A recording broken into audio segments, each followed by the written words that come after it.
morning, everyone. Good morning. Good morning. Good morning, everyone online that's joining us. Welcome to the official committee of the whole meeting for the month of May for the State Board of Education. My name is Adjournment, and it's my honor to chair this board this year. I want to welcome all of you that are with us today. We got a lot of guests in the room and some celebrities. So we'll get to that in just a minute. I know that some of you are still signing in.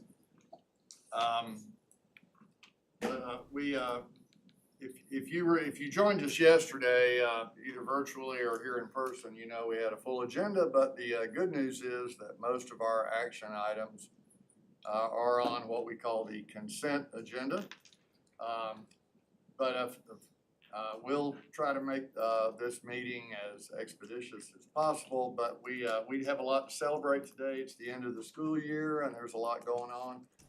So those of you that are representing schools here in Georgia or districts, we appreciate your willingness to take your time away from the busy schedule at school and join us here today.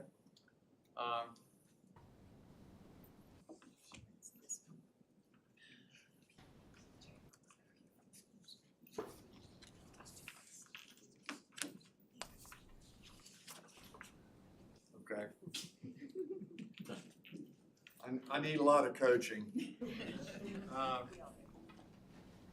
But I do want to, when I call your name, if you're in the audience, if you'll just wave or stand and say hello. We've got some special guests from Whitfield County Schools, Superintendent Mike Uton, Carrie Williams, Teaching and Learning, Christina Horsley, Denise Penley, Southeast Whitfield, right? All right. And Tiffany Evans, who you'll hear more from in just a few minutes, representing Southeast Whitfield High School, and a whole lot of other teachers, not only in Georgia but around the country. Robert Aycock from Page. Good morning, Robert. Beth Haynes from Decoding Dyslexia. Good morning, Beth. Missy Purcell from Decoding Dyslexia. Okay. And then we have several guests from several of our charter schools. The Baconton Community Charter School, Linda Winfrey and LaWanna Smith. Good morning. It's a pretty good drive from Baconton. I'm glad you could make it by 9 a.m. Thank you for being here. And the Brookhaven Innovation Academy, Neil Christian. Is there anybody else? I have some other names on the list, but I want to make sure somebody didn't slip in after the bell. Cirrus Charter Academy, Allison Bass, Christopher Drawn, Diane Freeman, Arlene Samuels, Latrell Taylor, Rhonda Finley, and Lawante Bonner. Hope I pronounced all those correctly. From the Coweta Charter Academy, Angela Lassiter. Good morning, Angela. Destinations Career Academy of Georgia. Anybody slip in for Destinations? Furlough Charter School, Elisa Falco and Nicole Holcomb. Good morning. Good morning. Genesis Innovation Academy for Boys, Gavin Sams, Tracy Dubose. Good morning. Good morning, sir. The International Charter School of Atlanta, Tanya Parker. Good morning, Tanya. Thank you for being with us. Ivy Preparatory Academy, Polita Meredith. Good morning. Good morning. Liberty Tech Charter Academy, Regina Tanis, Michelle Connor, and Pam Masters. Good morning. Odyssey Charter School, Scott Hooper. Brother. Robin Packer. Good morning. And Patala Charter Academy, Calvin Baker. Resurgence Hall Middle Academy and Charter School, Winter Foster, Maz Muhammad, McKinley Rudolph. Yes, sir. Glad to have you with us, McKinley. Sale Charter Academy, Kayla Biles. Good morning. And Amber Dumbaya. Did I get that right? Spring Creek Charter Academy, Rachel Bray. Acacia Gant. Wonderful. And the Utopian Academy for the Arts, Artesius Miller. Good morning. Good morning. Do you have anybody else with you, Artesius? Yes, Pamela Dingard, Executive Director. All right, Pamela. Good. Pamela Dingle, correct? All right, thank you. I think we had some folks slip in. If you're with a school, charter, traditional school, or a district, would you please stand and introduce yourself if you just came in? Hi everyone, I'm Samantha Clee. I'm with Resurgence Hall Charter School. Wonderful. Good morning, Tori Hines, Executive Director of Resurgence Hall. Wonderful. Thank you for being here. Yes. Jennifer Williams and Winter Foster from Resurgence Hall. Hello, I'm Tanya Cooper. I'm a third grade teacher at Resurgence Hall. Jasmine Eccles, third grade, Resurgence Hall. Donna Hobson from Resurgence Hall. Wonderful. Thank you so much for being here. Oh, you're welcome. Clear book. Dr. Buck, you're not gonna sign in anymore? Good morning. Anybody else back there on the back row that didn't sign in? All right, just wave. Margaret. You can't sneak in and out of here, Margaret. Yes, sir. But good morning, we're glad to have all of you with us, and we still have guests coming in. I'm gonna wait just a minute and make sure we have some, give all of our guests a chance to join us, and then we'll give them a chance to introduce themselves. At this time, though, I'm gonna turn this over to our Vice Chair, Svenna Petty, and I think she's gonna delegate this responsibility. She's got a little bit of a sore throat this morning, so, Dr. Uten, the floor is yours, sir. Thank you for being here. Thank you so much to the board. Thank you for letting us be here today with what I believe, and I think you'll find to be good evidence of, one of the best teachers in the state of Georgia that we happen to have at Southeast Whitfield High School. Tiffany Evans currently teaches mathematics at Southeast Whitfield. She has served as math teacher at Southeast for 3 years and spent previous 9 years as an 8th grade math and science teacher at Eastbrook Middle School. Tiffany was recently awarded the Presidential Award for Excellence in Math and Science Teaching for the year 2023. She has served as a member of the Georgia Mathematics Advisory Council and has presented twice at the Georgia DOE MathCon Conference. She has also served as a virtual specialist for 8th grade, where she created asynchronous professional development opportunities as well as presented live sessions to teachers across the state of Georgia. Tiffany has a BS in education, in middle school education for University of Georgia. Go Dogs. She earned her MA in middle school mathematics and an EDS in curriculum and instruction from Piedmont College. So I would turn it over to Tiffany Evans.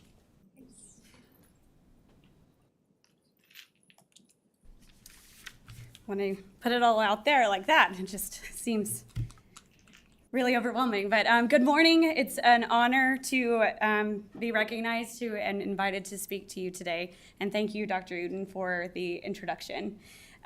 So I've been invited to speak to you today as the 2023 Georgia awardee for the Presidential Award for Mathematics and Science Teaching. And it is an honor to be recognized for that as it is an honor to be recognized as a presidential awardee and a representative of the great state of Georgia at a national level. But really, my award is only possible because of the students that I teach and the excellent educational experiences that they earn in the classroom. So I am currently a high school math teacher in Dalton, Georgia, known as the carpet capital of the world.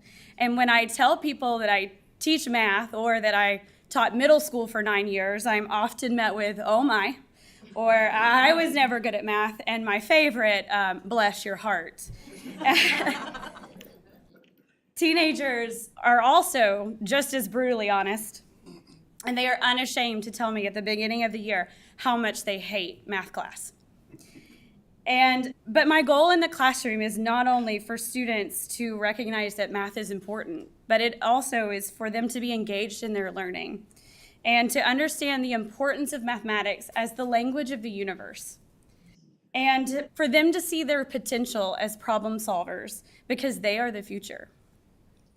So a little background for you. I have been a teacher in Whitfield County for 13 years, and I must say it's a lucky 13 years. I've taught some amazing students over the course of my tenure as a mathematics educator. Students in my classroom often come from lower socioeconomic circumstances, and many begin their educational careers as English language learners. But they have proven to be capable of greatness and extremely tenacious. I have seen students persevere in the midst of losing a parent, continue to pursue academic greatness while working multiple jobs, and you heard me, multiple, and impress me beyond measure with their ability to achieve. The high school math classroom is notoriously known for being boring, and I recognize that. And it's a place filled with mathematical complexities that seem impossible to learn and irrelevant to their lives. I make it my mission to convince them otherwise. I recently had the opportunity to film an inside look at my classroom in a series called Math in Action that was produced by Georgia Public Broadcasting. This series highlights students engaged in math classrooms across the state using instructional learning plans which were written by Georgia educators and specialists to help push Georgia into the forefront of mathematics education, creating learning opportunities that make math not only relevant, but also meaningful. During this lesson, my students were highly engaged and active participants in a game that helped solidify their understanding of probability concepts. Throughout the lessons, they made me proud to be their teacher as they rolled dice and had high-level academic conversations, even being sophomores, making connections and developing strategies to win a game. In an interview, one of my students confidently said, "I don't miss math class," which I was shocked. And she said, "If you miss, you might lose out on an opportunity to do something cool, like play Uno and learn about proofs." And again, that is not the norm. But the change to approach and educational experiences, especially in the mathematics classroom, are beginning to have an impact. My passion as an educator is for students to be successful and to have the education that they deserve.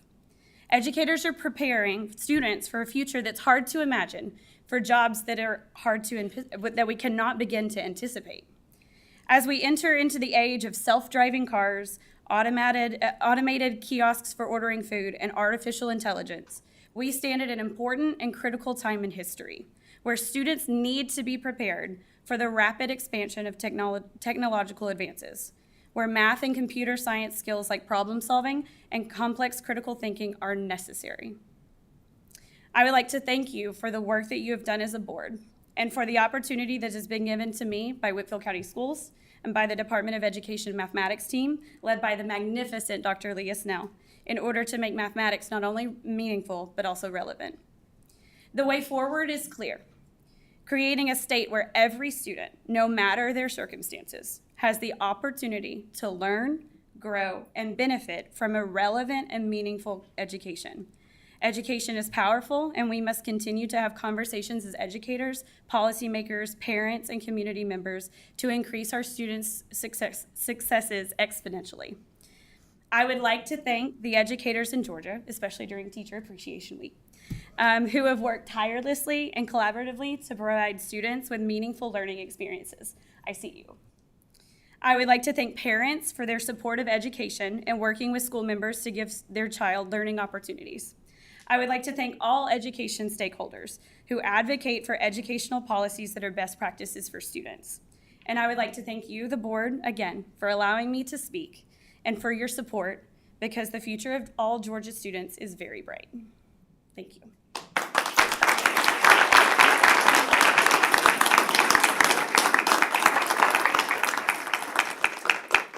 So now I think would you please stand as we pledge allegiance to the flag. I pledge allegiance to the flag of the United States of America and to the republic for which it stands, one nation, under God, indivisible, with liberty and justice for all. Please remain standing for a moment of silence.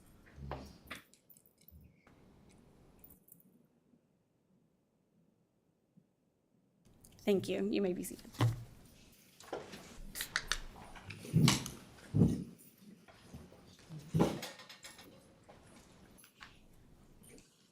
Thank you so much, Ms. Evans. It's a pleasure, it's an honor to have you here, and thank you for the way you represent, most important profession that there is. We appreciate it very much. Thank you. And congratulations to all of you in Whitfield County. I know this is a big day for all of you, to celebrate the achievements and the recognition of one of your own. So thanks for making the trip down. It means a lot to us. I know we had some other guests come in, and since we introduced, and I don't want to miss anybody because we only meet once a month, and although yesterday's meeting lasted a month, we did get a lot of business done. So if you came in and have not had a chance to be introduced, would you please stand and introduce yourself and tell us where you're from, what school or district you're representing? We'll start up front and then work our way to the back. So if you've already been recognized, that's great. But if not, if you came in late, please stand and tell us who you are. Good morning, everyone. My name is Jeanette Newman. I'm the Math and Science Instructional Coach at VIA Charter School. Good morning, everyone. My name is Mary Williams. I'm the head of schools for Sirius Academy Charter School in Macon, Georgia. Good morning, everyone. My name is Salahdin Ahmad. I'm the math teacher for middle school at VIA Charter School. Good morning. My name is Eddie Lovett. I'm the associate head of schools at VIA Charter School. Good morning, everyone. My name is Corey Michael. I'm a fifth grade STEM teacher over at Phoenix Innovation Academy. Good morning, everyone. Lisa Brunswick, Director of Academics, Sirius Academy. Good morning, everyone. My name is Chantel Blake. I'm the Director of Special Projects at Sirius Academy in Macon. Good morning, I'm Margaret Ciccarelli from Page. Ben Wiggins, Gale. Morning, Ben. Good morning, I'm Carrie McGrew. I'm the manager of scholar supports at Surgeons Hall Charter School. Hey, I'm Ross Shepard with Nelson Mullins. Hi, good morning, everyone. I'm Lauren Ward. I'm the manager of culture and instruction at Surgeons Hall Charter School. Good morning, everyone. I am Brianna Pittman. I am the manager of operations and school services at Surgeons Hall Charter School. Good morning, I'm Donovan Head, Executive Director of the State Charter Schools Commission. All right. Thank all of you for being here. We appreciate it, and we appreciate the time, and we also appreciate what you're doing back home. It is now time for a public hearing, and for some reason, we didn't have a sign-up sheet out front, but as you may or may not know this, but part of our rules approval process involves the opportunity for a public hearing. And we generally ask those who wish to speak here in person to sign in. But we are this month approving a state board rule. The rule number is 160-4-9-.05. The name of the rule is the Charter Schools and Charter Schools Petition Process. That rule was initiated at our March Board of Education meeting. State statute and the Administrative Procedures Act requires that we put that rule, once it's initiated, out for public comment for no less than 30 calendar days. This board does not meet in April, so it's been out for public comment since the end of March. But it is our intent to vote on that rule today. But if we also want to provide, and there has been an online opportunity to provide public comment. I want those of you that are in the room to know that. And I'm sure we've had some public comment on this rule. But is there anyone here that wishes to speak on this particular rule? All right. I don't see anyone, no hands are raised, so I will declare the public hearing portion of this agenda, the public hearing portion, closed. Now we'll move on to building our agenda for today.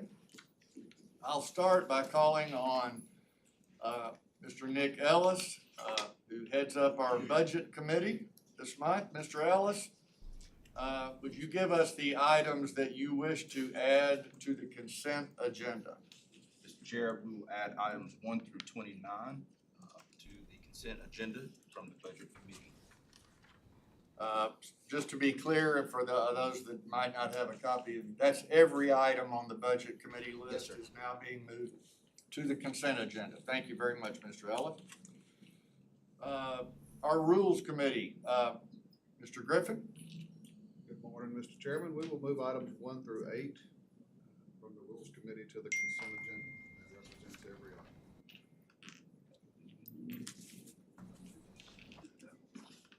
All right, items 1 through 8 move to the consent agenda. All right, district flexibility and charter. Ms. Zoller, I believe you're joining us virtually. Good morning.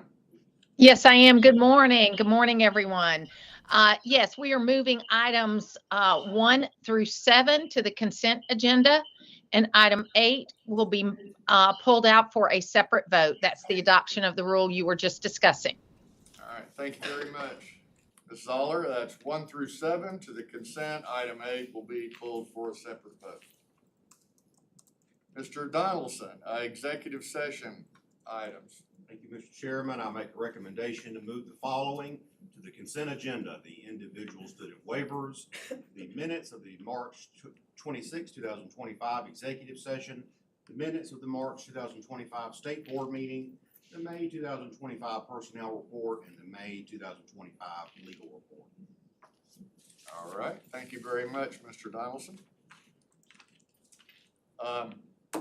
So, just to be clear, we have one action item. Other than the consent agenda, we'll have one action item when we move forward. While staff is developing the agenda, I know that won't take very long, but while they're doing that, I'm going to turn it over to Superintendent Woods. Superintendent Woods? Thanks, sir. Good morning, everyone. Good morning. It's a pleasure to be with you. We are trying to get the air dropped a little bit. I've seen some fanning going on, so I would say if you could go to my office, we would have plenty of air, okay? Usually it freezes me out both in the winter and the summer, so we have no problem with that. But today we begin my portion of, I guess, the superintendent's report, really to begin celebrations. Today we have a lot of our state charter schools throughout the state. We appreciate you coming up here. To give you a little bit of background about the banners and what we are doing today. Last year we started a process somewhat limited in recognizing literacy and the importance that we know that every child has to be able to read. There's nothing that I can say about that probably I haven't already said, but if there's one skill set that every child needs to graduate with mastery, it is literacy. And so, we started to say we wanted to recognize that, again, for a couple reasons. To let teachers and educators visibly see that, yes, you are making a difference. I think a lot of times we go out and we have no idea what's being taken place. So the banners are a visual reminder of what is taking place or what has taken place with that. Last year we started real small. We looked just at 3rd grade. But it was always with the intent that we wanted to expand these recognitions. And so this year, we have added for elementary, it's now 3, 4, and 5 that we recognize. Middle school, like I said, we know reading doesn't stop at elementary, but we wanted to add middle school into it and high school into that. To be honest, the high school literacy banner is the toughest banner to get, period. We only had 49 schools to reach that designation this year. So again, we know that, we continue to look at and improving that. I'm excited about our new standards we're in the process of rolling out. A lot of the stuff you hear about the science of reading, that does not appear anywhere in the old Common Core standards that we've had since about 2014, 2015. So, I think that will be something that has a big, really, really game-changing effect on us. That being said, I'm a big supporter of literacy. I'm a social studies guy, so, I understand kind of the reading. If you go in my office or you go down in my car, you see books. But that being said, since we have math people here today, okay, we do not want to undercut and understate the importance of math. These are our 2 foundational pillars. Our kids have to be able to read, they have to be able to do math to open up every door of opportunity. These two foundational pieces touch everything we do within K-12 education. Even for myself as a social studies person, I use both math and I use both literacy, so that does not change. Even I tell people the other day, I was out in my garden and I was actually using geometry as I was plotting out and laying out my fence. So there are many ways in which we continue to use that in real life. But that being said, this year last year we had a rollout of our new math standards, we had our rollout of our new milestones, and so we knew and I knew that that was something we wanted to add. So this year, we have added a math complement to the banners. So again, elementary, middle, and high school can have banners. Now with the banners themselves, what you'll find out is that they are not meant to be one and done. They have 7 holes at the very bottom of each of these. My intent is next year is really to have what I say have pinning ceremonies, because those holes contain the ribbons. The ribbons, and again, I'll share what they represent. But that's what I'm excited about. Banners are great. But I think we want to see continued success. Growing up, I used to have an old song called "One is the Loneliest Number," okay? You do not want to be the school with 1 banner and 1 set of ribbons. That's actually something you really want to hide. It is not something you want to display. Because the banners themselves show progress. They show growth, they show proficiency. And we want to make sure that we continue to do that. I'm an old coach. Part of when I look at this, that I love to see state championship banners at schools. These are the academic state championship banners for our state. These are the ones where it has the weight that, again, nobody wants to be just have 1 state championship banner. So, this is important. This is something, a strong recognition. If you get one of these banners, yes, you should be proud. And we celebrate today, okay? Today is a day of celebration. But when you look at the banners, as I said, you have the 7 holes, and the holes contain ribbons. All of them should have a black ribbon. The black ribbon just represents the year. So again, anytime you see that, and again, ongoing, next year, we'll have a new black ribbons that we can add to the bottom. But basically, there are 2 types of ribbons that you can receive. One of which is growth. Growth we want to understand. We may not all be at the promised land of proficiency yet, but it is important to see that we are making progress in the state of Georgia, that your schools are making progress. So within that tiered system of 100 points, we know that the closer you get to 100, it is harder to see, big 15, 20 points of growth. But we still want to recognize that.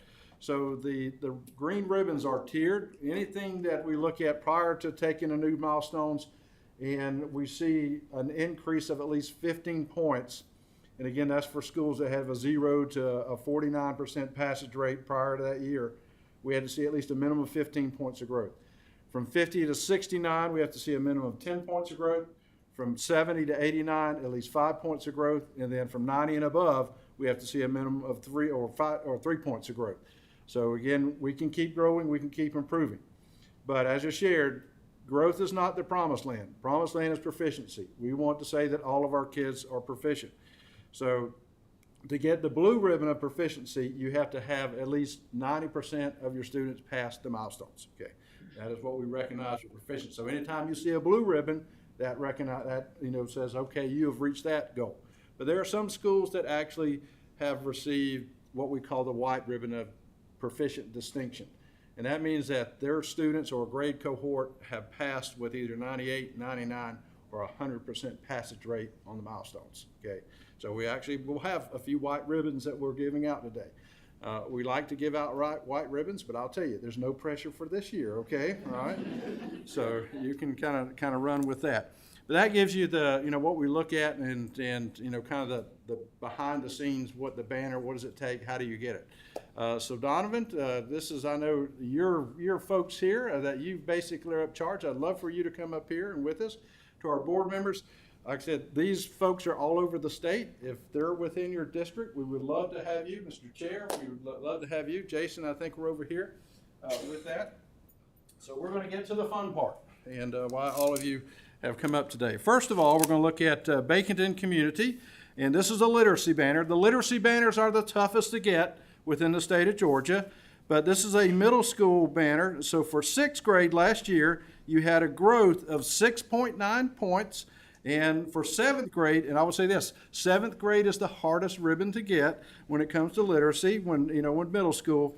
but you had a growth of 13 points. So I want to say congratulations.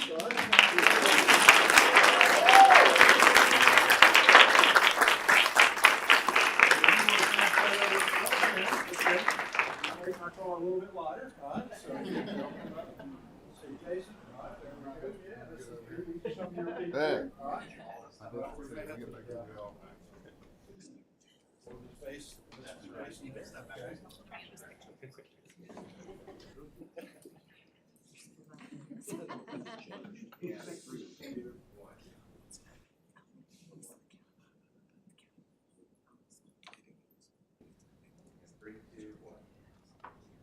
Congratulations.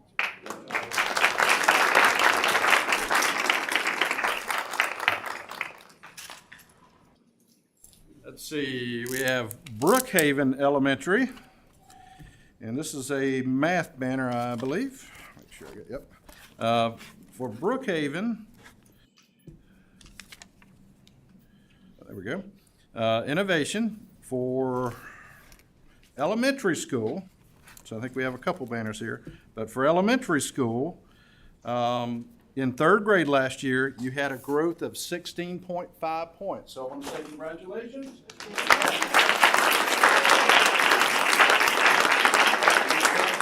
number one. And we love to see multiple banners, okay? That means that we like the more the better, the more ribbons the better.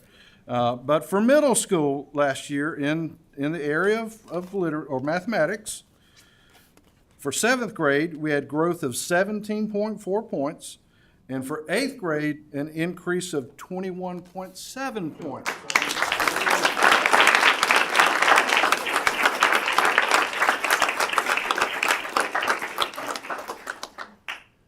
Wearing that master's jacket, there's a lot of math in there.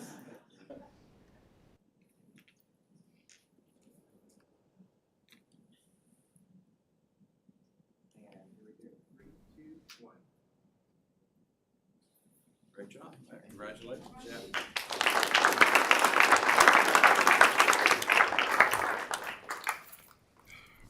Is it Cirrus, is that right? Or Cyrus? Cirrus. Okay, make sure. In Georgia, we like to say things kind of really funny at times. So, like you go to my state, we have Cairo, Egypt, but we have Cairo, Georgia. So you can kind of see. Let's see. Cirrus Academy. This is middle school math. So last year, and make sure I want to get the grade right. We have an increase in 8th grade. So an increase in 8th grade of 20.2 points. So congratulations.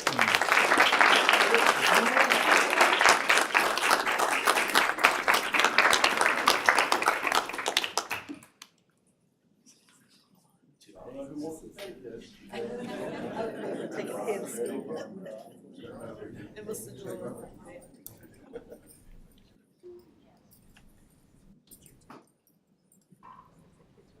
I have to give a prom pose. We're in the sorority squad, so depends how you want to go with it. Superintendent was right, y'all can squeeze in just a little bit. And anybody that's on the back rows, if I can just make sure to see your face in between the heads in front of you. Just barely see you. Will you come out this way? Yep. Or, actually, yes, that works. Here, there. Yes, that's right. Okay. All right. All right. I can just make this. Whatever. Here we go. 3, 2, 1. Congratulations.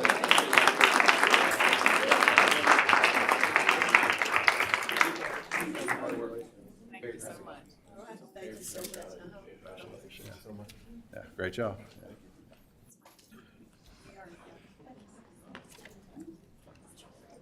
All right, next we have Coweta Charter Academy. And so we have multiple here. So this is for middle school literacy. So last year in middle school for literacy, in 6th grade, you had an increase of 15 points. So I want to say congratulations.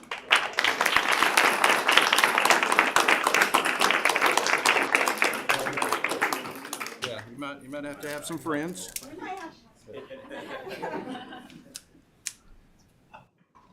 All right, for elementary last year for literacy in the area of third grade, we had an increase of 11.7 points. So again, congratulations.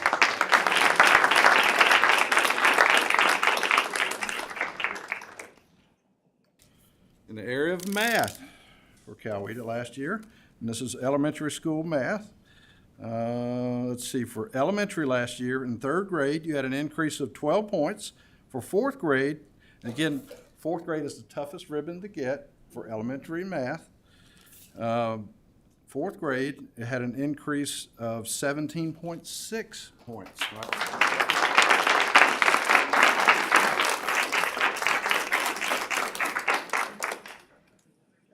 Every now and then I get lucky to go to a school and their mascot's a bear and they think we just did it for them. I said, no, so you just got lucky. Yeah. Okay. And for middle school in math last year, for 8th grade at large, we had an increase of 10.3 points. So again, congratulations.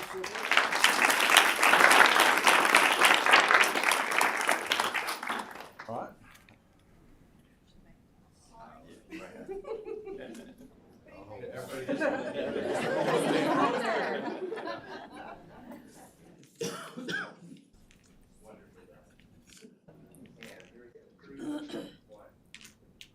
We practiced before.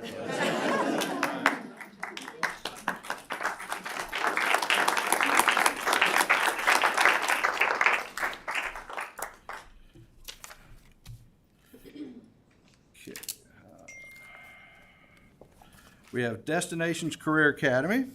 And last year in literacy, for middle school at 6th grade, you had an increase of 17.1 points in literacy. Come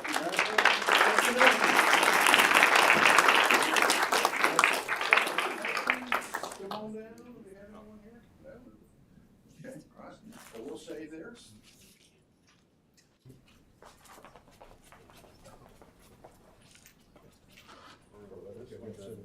Yeah, these are all 3 for us. All right, perfect. All right, next we have Furlough Charter School. So again, this is for middle school last year in the area of literacy. For 6th grade, we had an increase of 13.5, and for 8th grade, we had an increase of 16.8 points. So again, congratulations.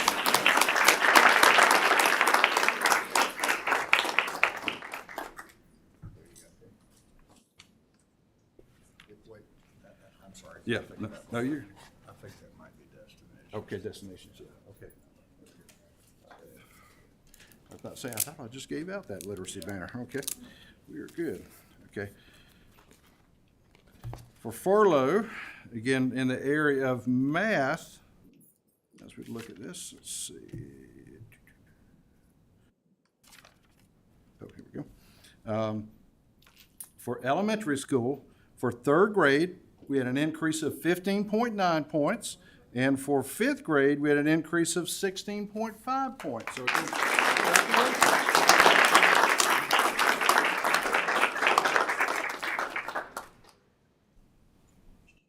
and also for furlough, this is another literacy banner, I believe.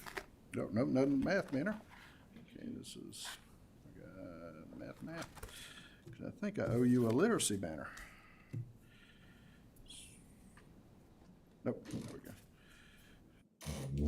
Yeah, I owe you a literacy banner for middle school math. Let's see, Megan or Jared, can we get a middle school literacy banner, please? Okay. But last year, in the area of literacy for middle school, 6th grade, we had an increase of 13.5 points, and for 8th grade, we had an increase of 16.2 points. And then we have the elementary, no, we got to get a little, oh, it's the middle, it's the elementary banner you're missing, okay. For 5th grade last year, we had an increase of 9.4 in math, okay. Yeah, okay, that's it. I think, that's for math. I had the right banner, thank you, I think that's right. Look, my flow's gotten off here. Okay, 5th grade. Okay, yeah. So it was for math last year. we had an increase, like I said, of 9.4 points, so congratulations.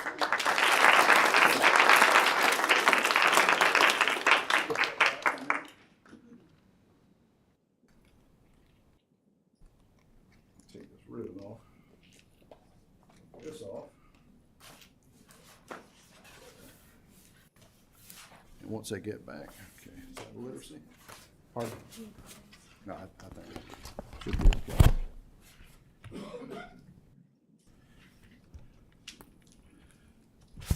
Okay, and that's middle school. Okay, well, we still got the wrong banner, so we're up there. It's got to be an elementary banner. Sorry, that's my bad on that. Okay, but we'll go ahead and get that. Let's see. We'll give you just a second. Technical error here. Every now and then I run into this when I'm traveling about. I have to have spares in the back of my car. So with that. Get that. But I would say, again, celebrating for you folks that, you know, today when you go back to your school, you can wear these like a little superhero coat. You can wear it, run through your schools, you know, and, you know, for math teachers, you can wear it and, you know, and say, look what I'm wearing, you know, and brag, and we'll be happy. Okay. There we go. I knew it was a bear somewhere. Okay.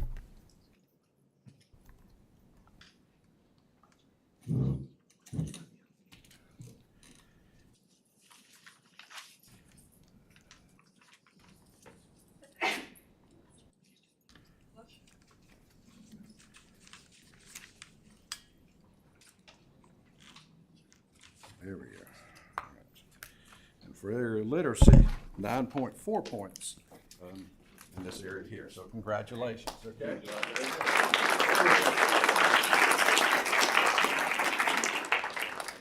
Watch those ribbons there. Okay.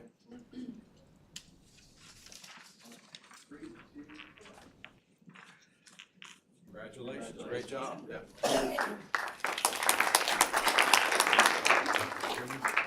Genesis, okay.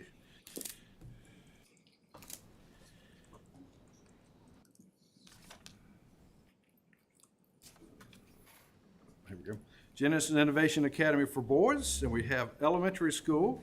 And so in the area of math, we had an increase in 5th grade of 28.7 points.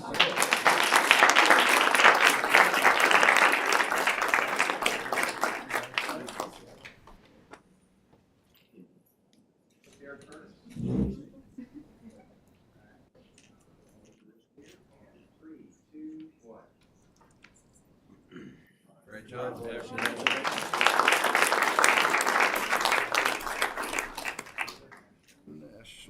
Okay. Okay, International Charter of Atlanta. And I believe, actually, we didn't ask you to do this, but last year I think you actually received a banner. Is that correct for International? Okay, in the literacy banner, because you didn't happen to bring it with you today, did you? Okay, that's okay. We came prepared. We'll let you take the ribbons. So this is actually for International Charter. Last year they received a literacy banner. So we're going to let them, I'm going to keep my banner here, but I'm going to let them take the ribbons. And this is really what we want. This is one of the few schools in the state of Georgia that last year they were recognized for literacy. And this is at 3rd grade. This is actually for 4th grade. So this is the group that got the ribbons last year. For 4th grade, they had an increase of 8 points in literacy. And for 5th grade, they had a passage rate of 93.2% passage rate.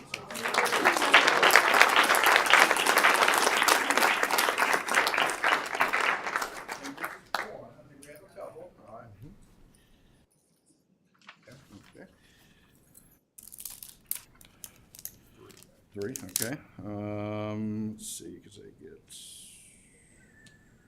for the area of math, or no, this is another, make sure I got here. Yeah, mathematics.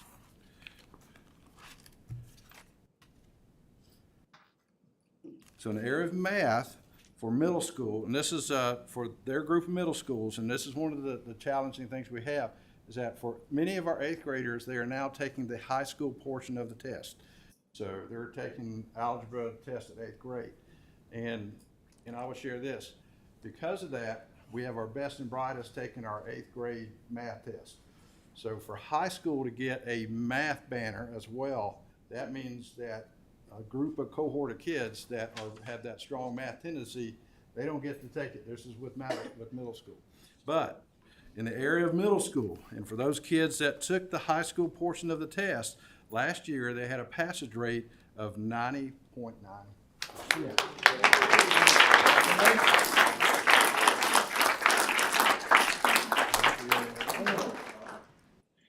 So we're going back, I think, to literacy here.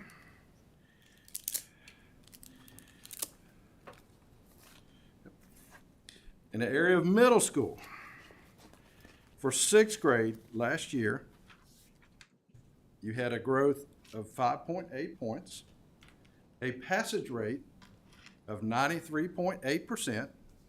For 7th grade, a passage rate of 96.8%. For 8th grade, a passage rate of 100% in literacy. So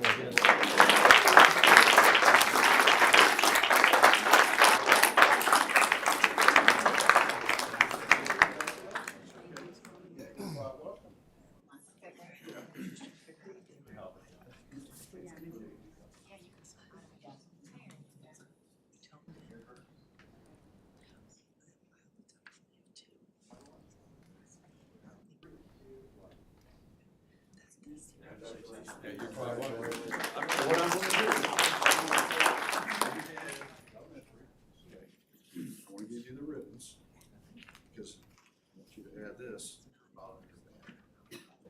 Next year when we come back, two sets won't be adding a third set.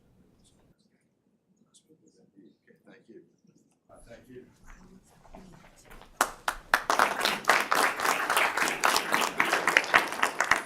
We have Ivy Prep. And this is in the area of middle school literacy. For last year in 6th grade, we had an increase of 10.1. And for 7th grade, we had an increase of 9.6. So again, congratulations.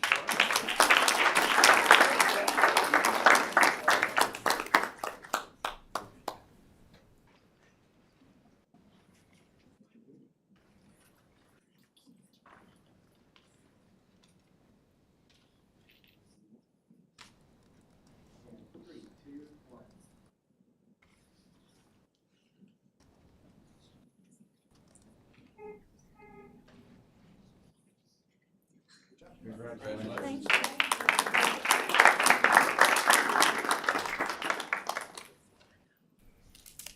Liberty Tech Charter School. So, and again, that area of literacy last year from middle school, again, we had an increase of 15.2 points. And that was for 6th grade. So congratulations with that.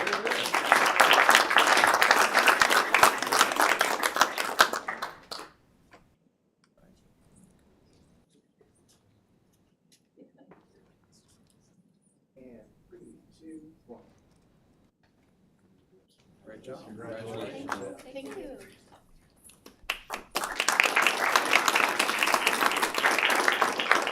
Okay, next we have Odyssey Charter School. And so for Odyssey Charter School, last year in math, for 7th grade, we had an increase of 24.3 points. And for 8th grade, an increase of 16.6 points. So great job.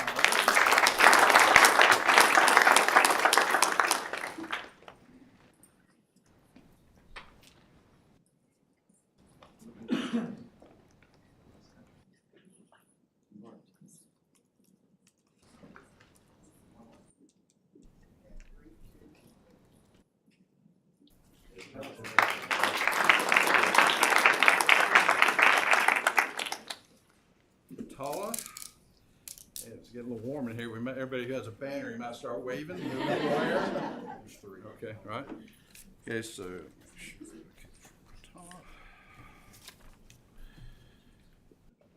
This should be, okay, for middle school. So last year in literacy for sixth grade, you had an increase of 16 points. So congratulations.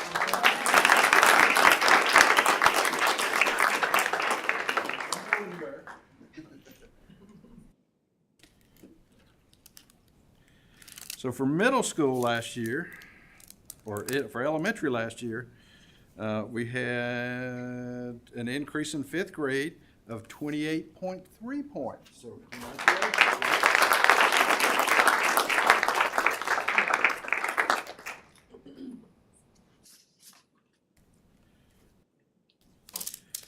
And last year for middle school math, for the students that took the high school portion of the test, they had an increase of 26.9 points. So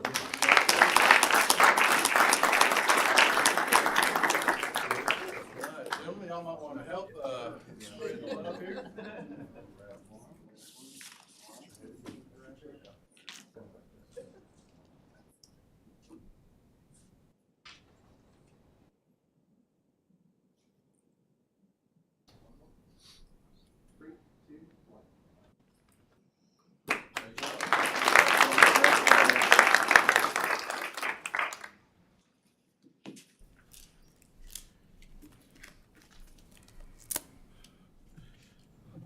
Actually, my wife loves me with these rubber bands.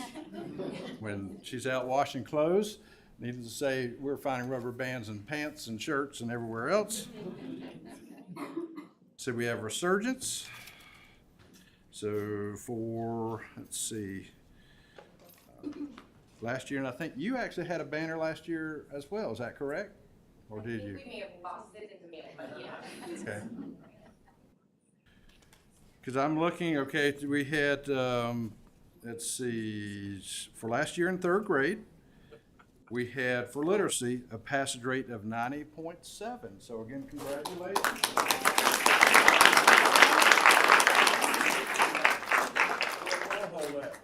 Y'all were the stars of the program.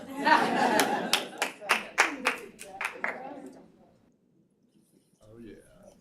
I've had to step forward just a little bit. So I have a request, since this is a bigger group, you'll go ahead and take a good 4 or 5 big steps forward. We'll use this space right here, please. Keep walking, keep walking, keep walking, keep walking. There we go. Stop there, and if you can turn towards me, please. Turn this way, and if you'll all slide this way, and you can get your photos.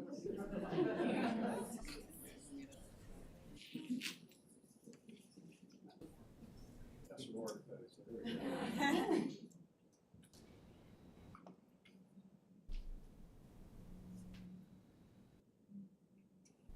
And then one more right here, please. And 2, 1.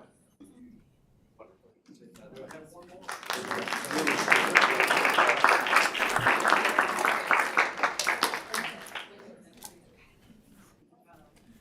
Okay, for resurgence in the area of middle school, again, we're looking, okay, for math last year in fifth grade, or this is elementary, yeah. We have, for fifth grade, an increase of 17.5 points, so congratulations.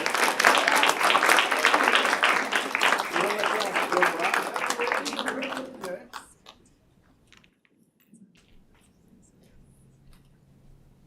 A little bit more. Come this way just a little bit more. And 3,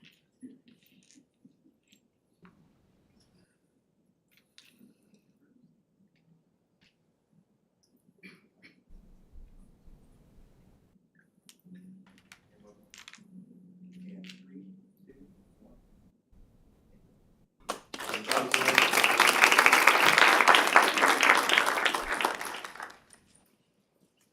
See, for Sail Charter Academy. For Sail Charter Academy, this should be, this is middle school. And for the area of middle school math, last year, we had an increase of 29.8 points. And that was in the area of 8th grade, so congratulations. I think we have another one for y'all, so don't go anywhere. This is the area of literacy.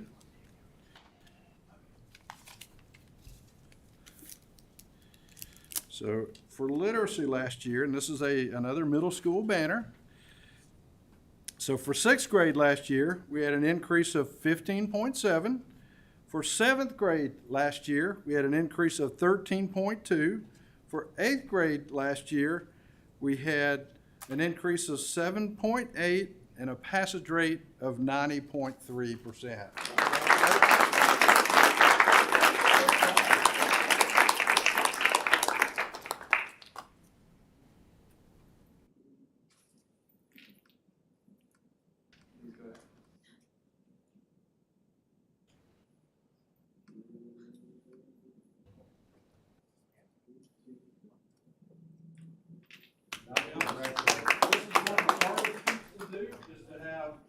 All grades represented at a school, and especially their literacy. So again, that is really an accomplishment anytime someone does that. Okay, Spring Creek.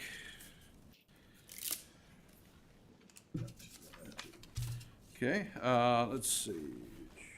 Middle school or elementary school math last year. We had an increase for fourth grade, 13.2, and for fifth grade, an increase of 18 points. So congratulations.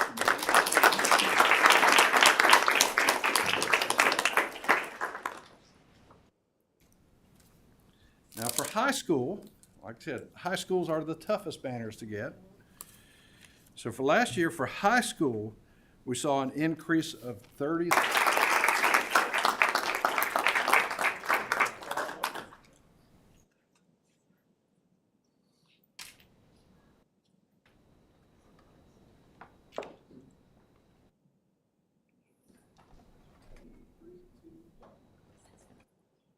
Great job. Congratulations.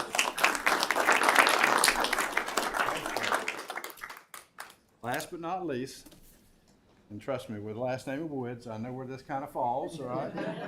So, but Utopian Academy, I think this is for high school as well. In math, they had an increase of 20.8 points. So congratulations.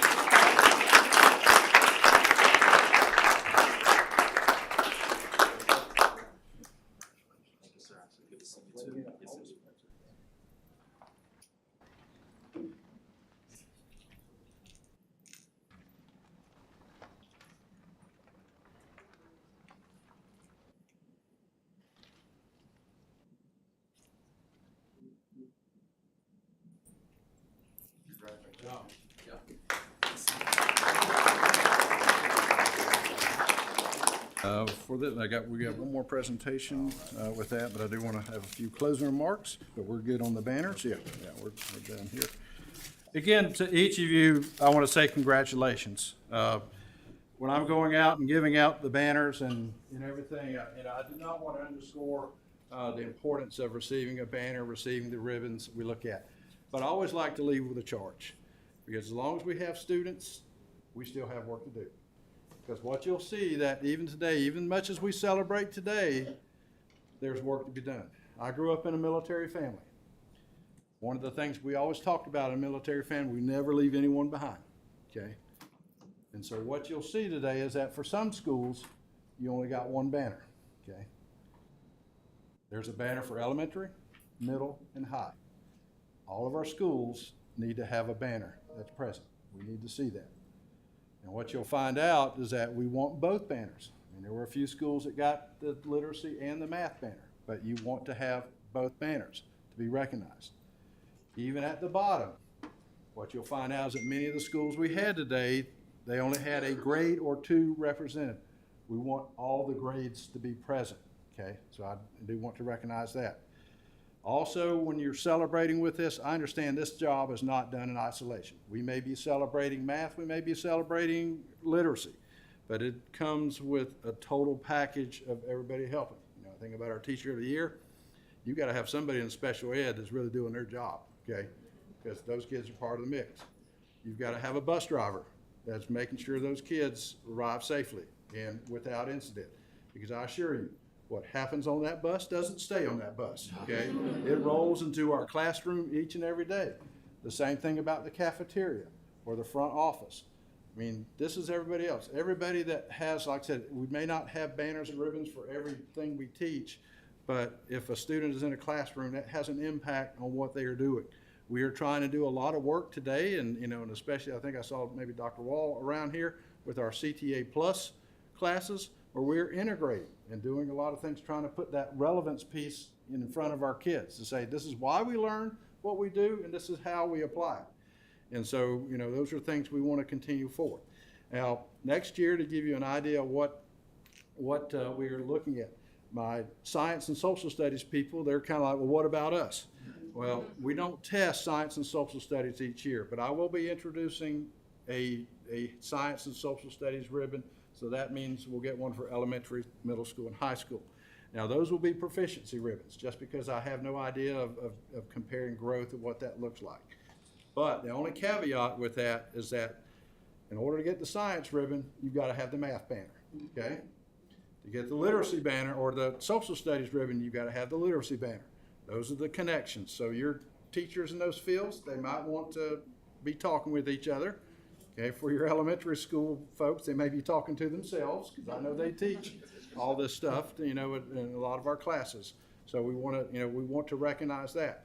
Next year as well, we have a new thing. So my staff is probably getting to hear this for the first time. We're going to have a graduation banner. Okay, and so we'll be looking at graduation rate. I do not think that right now I'm going to add anything as far as looking at growth. Because what I don't want to happen is that, well, so I had 15 points of growth, but my graduation rate is still 60%. That is not something we want to celebrate. Our diplomas need to mean something. And so it will be a pretty high bar as far as what we look at. We'll be looking at CTA graduation rate as well. We have the best CTA program in the nation, okay, bar none. So I will tell you that. Average for our pathway completers, and you can correct me, Dr. Wall, I think it's about 98-something%. Okay, 90.4. It's 98.4. So again, like I said, we're there. 98.4. Yes. Okay, so we want to do that. We'll be looking at ACT and SAT scores as well. So we'll have an academic component with that. And the last thing, this is actually a banner that you can get this year. Okay, this is not a high stakes banner. But it is something that I think is extremely important. By the end of the school year, and primarily we're looking at third grade, if 90% of your third graders can write their name in cursive, okay, you can get the brand new John Hancock banner. Okay?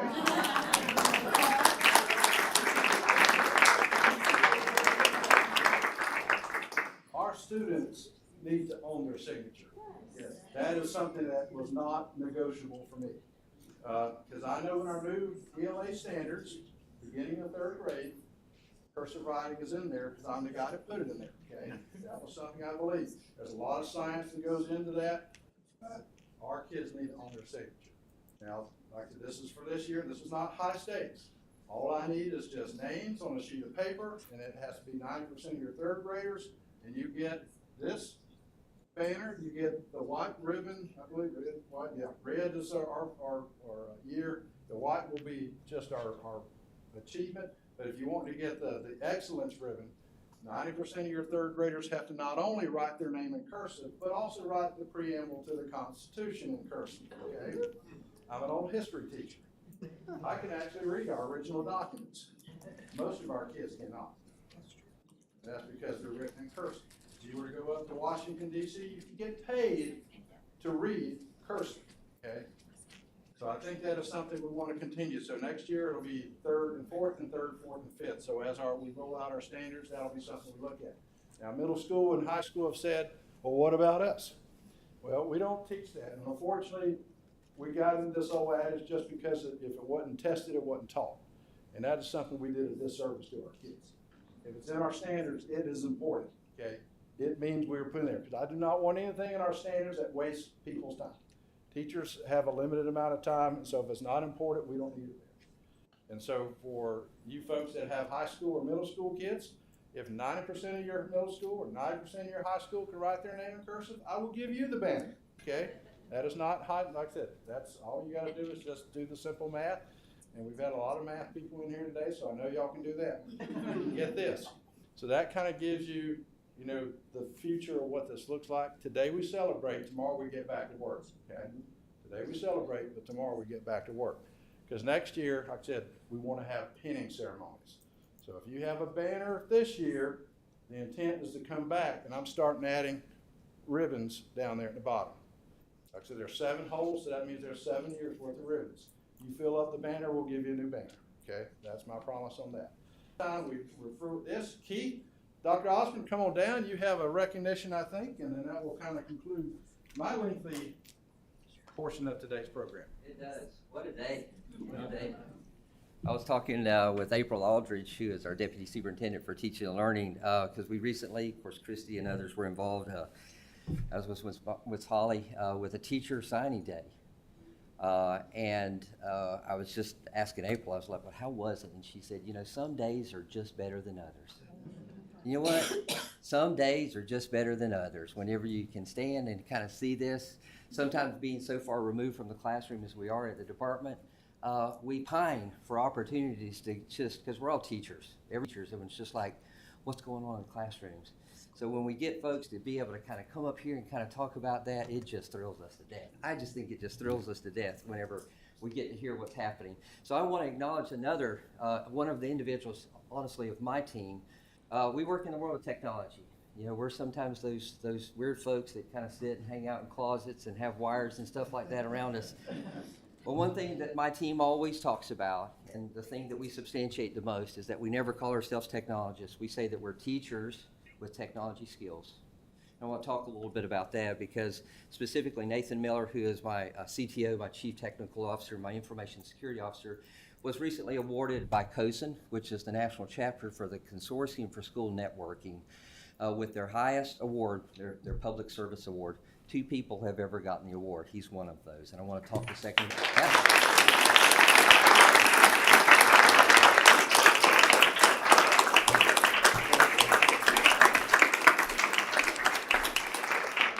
Nathan's been, he's been a part of me and my administration and what I've done in technology for a long time. I was a science teacher, kudos, young lady. Taught chemistry and physics, and then later on I went to the media center, and then after that, you know, I think sometimes school leaders needed to remove me from, you know, possibly damaging the minds of kids, and so like, what can we do further? And so ultimately it's like central office. And then superintendent, I guess, rescued those schools. He's just like, I'll take him off your hands for a little bit of time. But Nathan was one of those that kind of came up through the ranks that I knew as a student and kind of saw what he was doing in that world. And boy, I was so glad whenever he kind of came to this department.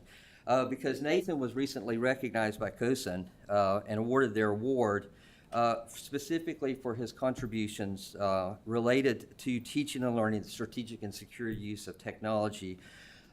Because one of the things that we needed to acknowledge during the pandemic was we saw this mass, almost overnight, movement from the standard brick and mortar to this digital environment.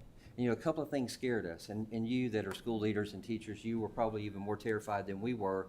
You saw that immediately overnight your world shifted from what you were accustomed to suddenly needing to use technology. And a couple of things that we saw that were really impactful to us.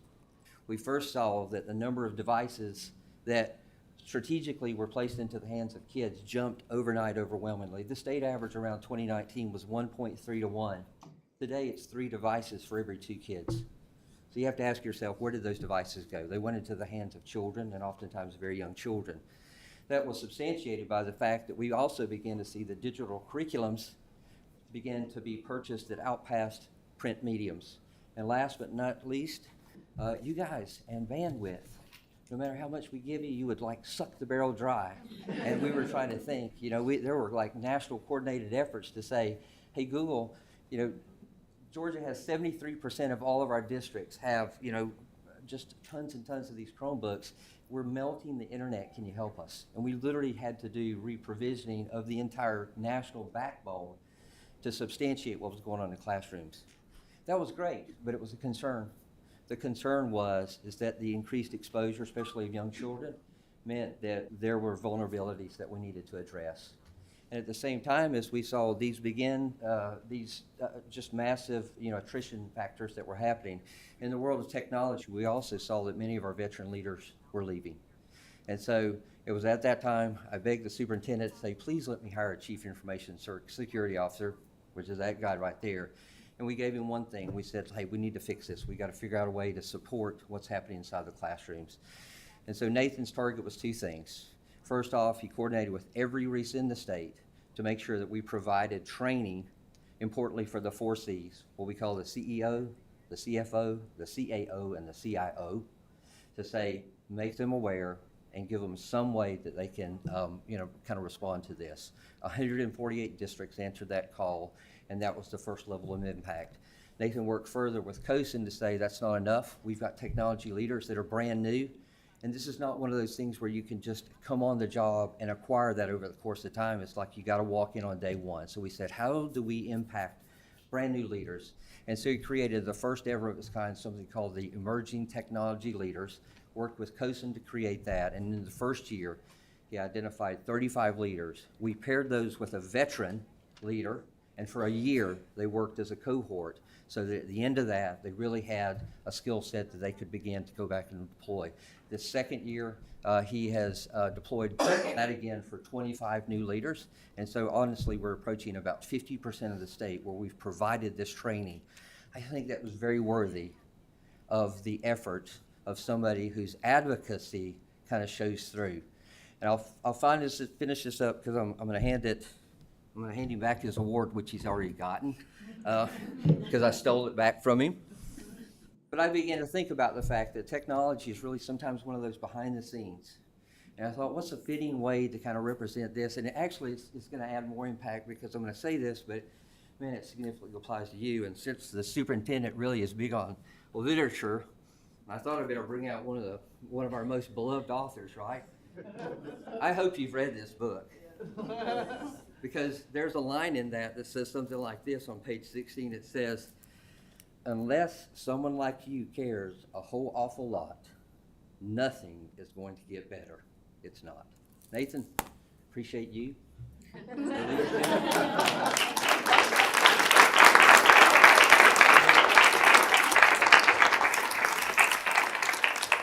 Anytime we sit here and we do celebrate this, I think this shows why not only we've talked about the past couple of days, Georgia, the #1 place to do business, but this is why we're the #1 place to teach as well. I think this is the things we have individuals that, are showing, and I cannot tell you the time and time again, Georgia has risen to the top, be recognized for the work that's being done.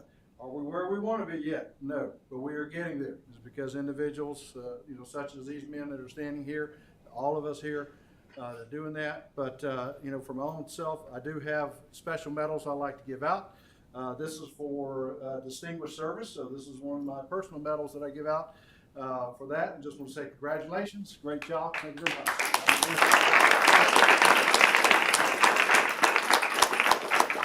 You good, please?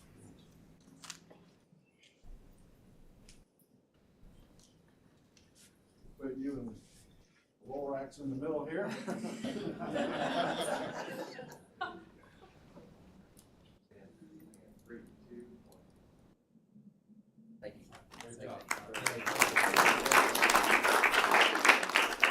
Mr. Chair, I am done.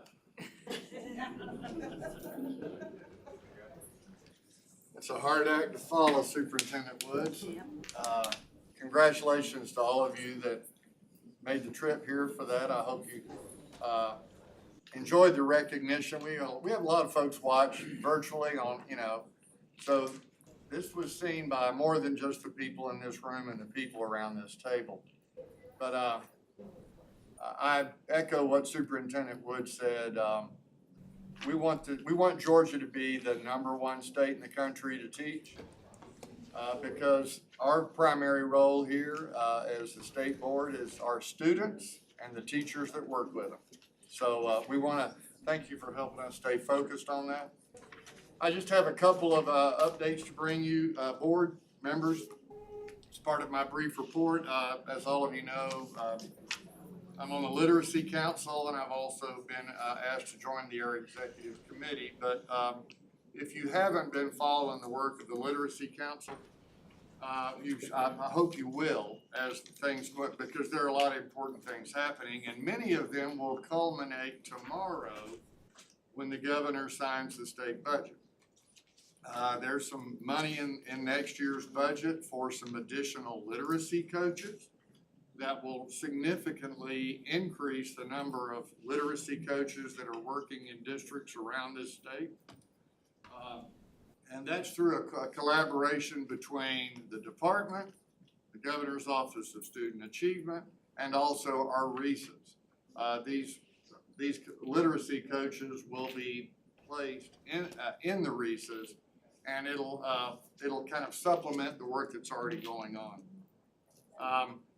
To facilitate the coordination of all of this literacy coach work, we're going to be hiring there will be and within the very near future, we'll hire a literacy coach coordinator who will coordinate the work of all this.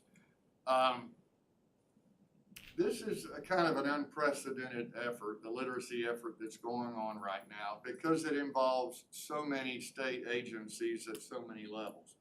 Everyone from the pre-K program, the Department of Early Care and Learning, certainly the Department of Education, our RESA network, the Governor's Office of Student Achievement, the Technical College System, and the Board of Regents, and the Deal Center for Early Language and Literacy. Thank you, Ms. Kennemore. I will get to that in just a minute. But I didn't, what is that you have there? Oh, it's Is that a fan? Oh.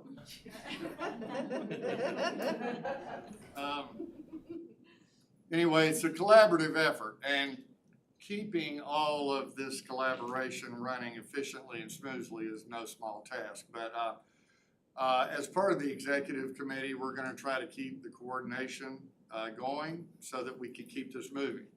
One of the important events and processes that we go through is the strategic planning process, so that we'll have a state literacy plan. And we should be finished with that state literacy plan by the end of June. And hopefully in July, or certainly by August, we'll have a report so that you'll be able to view that state literacy plan. And kind of, there will be some tangible benchmarks for Georgia to meet, not just in student proficiency in literacy, but also in teacher professional development and in leadership and building the capacity to implement science of literacy in classrooms all over the state and support that work administratively, both at the local level, the RESA level, and the state level. So I think that strategic plan is going to be a very good one. And it's going to be kind of our roadmap for the next 5 years.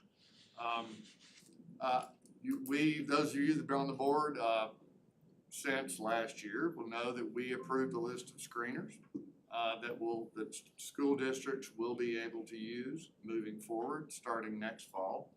And there is money in the budget for a free screener. And I know the budget has not been signed yet, but I feel relatively certain that the funding for the free screener will be in the state budget for next year. And it's nice to know that the highest rated screener from the Deal Center's evaluation process will be the screener that is available free to school districts around the state. Now, to keep everybody engaged and all, because we have a lot of partners in the private sector that work to support this, both with high quality instructional materials, screeners, training, and whatnot. We'll establish a protocol for updating the list of screeners every 3 years. But I think school districts can rest assured that starting next year, the screener that they choose, whether it's one they choose to pay for or one that they provide as the free screener that's provided by the state, will be in place for at least 3 years. And but this gives other vendors and other private sector folks a chance to improve the products that did not make the final list and then get back into the game as we move forward. That's pretty much what's going on. You're going to see, obviously, this is the first year of the implementation with high quality instructional materials and our screener protocol. So we're looking forward to seeing the data from that. And I think that'll help us establish a baseline for how we're going to move forward with our growth in literacy. And if you were paying attention yesterday with our our charter school district petitions, you heard a lot of them saying that their focus is on literacy and they had some pretty ambitious goals set as they moved forward. So you're gonna hear a lot about this. But I think the reports that they gave yesterday are an indication of the fact that districts are working very, very hard. Teachers, this is, for a lot of our districts, and you heard in testimony yesterday from some of them, that this has been a big shift for them and their instructional protocols. And it might not be quite this significant, but most of us have spent our entire lives writing with one hand. And if you had to all of a sudden start signing all of your documents with the other hand, you'll know that it takes a while to develop some proficiency in that because you've been practicing with one hand and now you're forced to use another. It's going to take a while, but I have ultimate confidence in all of our classroom teachers that are working in the area of literacy, not just at the elementary, but at the middle and high school level as well, that they're going to be up to the task and they'll get this done. And they'll become just as proficient if it's a new strategy as they were with the one that they were previously using. So that's kind of an update on the literacy. We're also developing some protocols for the council moving forward, but that's more of an internal working, but I think it'll provide a little more transparency and some also better communication between the state agencies. I know that all of you received an audit report recently from the Department of Audits. This is the not fun part of our work, is that we know that sometimes districts have some struggles with their audit processes, and one of the so I know that you have had access to that document. We continue to have some districts that show up on the high-risk district list. I know that Rusk is not with us personally today, but I understand that he may. Yes, I see he's available online. If you have any questions, Rusk does not work for the Department of Audits, but it also is possible. Ms. McLeod from the Department of Audits and Accounts is also joining us. If you have any questions for them, this is the time for you to ask it. Mr. Chairman, I will say I'm in the 2nd district, and we have a school system that's been on the high-risk list for 2019, 20, 21, 22, and 23, and that's Talbot County. I have been approached by numerous members of that community, hundreds of members of that community through a coalition of concerned citizens, to figure out what they need to do to rectify this problem in their county and in their community. So I ask that whatever we can do as a department, whatever the Department of Audits can do, get these people some resolution for this problem. It's not just the people. Quite frankly, I think the number of people I have heard from equates to probably 75% of the number of students that are in that district. It's a very small district. I understand the challenges that small districts face. Quite frankly, what those citizens are seeing and what I'm seeing in the reports is unacceptable. Whatever we can do as a department and as the Department of Audits, whoever else we need to get involved, we need to give those people some relief. I hear what you're saying, Mr. Griffin, and you and I talked about this. Let's make sure that we bring all of our resources to bear to make sure that they get the help that they need and support. Any other comments? I definitely support Mr. Griffin in that, and since I've been here, I know that's been a conversation that has been discussed. Whatever we can do to support. Thank you, Mr. Ellis. All right, hearing none, let's start work on approving the agenda. You have the agenda in front of you. I will entertain a motion to approve today's agenda. So moved. Second. Motion Donaldson, second. Ms. Kennemore. Any discussion about the agenda? All right, all in favor of approving the agenda, please signify by saying aye. Aye. Aye. Thank you, Martha. Any opposed? The agenda is approved. Now, let's move to the consent agenda. You have that in front of you. It's pretty lengthy, but we've had ample opportunity to discuss it yesterday. I'll entertain a motion to approve the consent agenda. So moved. Second. Motion by Mr. Donaldson, second by Mr. Downey. Any discussion? All in favor, say aye. Aye. Any opposed, say no. The consent agenda is approved. Now, to the action item, District Flexibility and Charter School Committee. Ms. Zoller, would you wanna, you may not have this in front of you, but, would you rather me make the motion? Can make the motion. We'd like to make the motion to accept the rule as written. Do I need to read the number of the rule? If you have it, if you can, I think that would be good for the minutes. Yep, let's do that. All right, let me start over again. I would like to make a motion to accept the State Board Rule 160-4-9-.05 for adoption. Thank you, Ms. Zoller. That is a motion. I'll entertain a second. Second. Second by Mr. Donaldson. Any discussion about the rule? Hearing none, I'll call the question. All in favor of approval of this rule, say aye. Aye. Aye. Any opposed? All right, the rule is approved. Superintendent, that's all the business we have for today. I'll entertain any closing comments if you have some comments that anyone would like to make. Mr. Donaldson. I had my public hearing in April that we're required to have, and it had some good turnout.